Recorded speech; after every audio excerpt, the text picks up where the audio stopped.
Our tipster Ben Hutton joins me on the phone looking ahead to this weekend's July Cup. Ben, bated breath went close in this race last year. Can he finally make that Group 1 breakthrough? I think he does have the best form. The problem is that, well, currently the ground's good to soft at the time we're talking. There's more rain forecast, and that's certainly a negative for him. It was good to soft at Ascot last time when he was second. Good to soft at Ascot might be a bit faster than good to soft elsewhere just because of the nature of the surface, and given the doubts about the ground, I couldn't be backing him at 7-2. Society Rock was unlucky in the Diamond Jubilee when missing the break. What do you make of his chances? Yeah, he's much more tempting. He's run well on soft ground in the past. He won last year's Diamond Jubilee on it.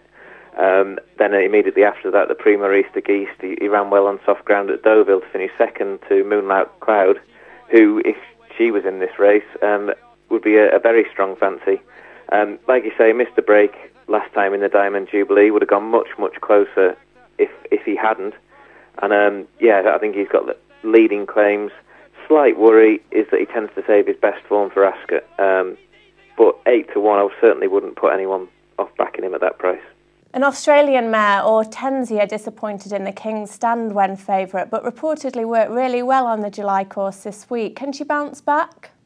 Well, again, she's 12-1, got Group 1 winning form. She was disappointing at Royal Ascot, and given that she disappointed, and given the price she is, others stand out a bit more. She could bounce back to form, and she could run well if she does. But I'd much rather be a backer of Society Rock at 8-1 than Hortensia at 12-1, based on the respective Royal Ascot runs. And what do you make of Strong Suit being supplemented and dropping back in trip?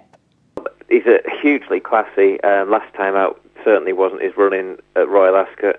He'll come on significantly for the run.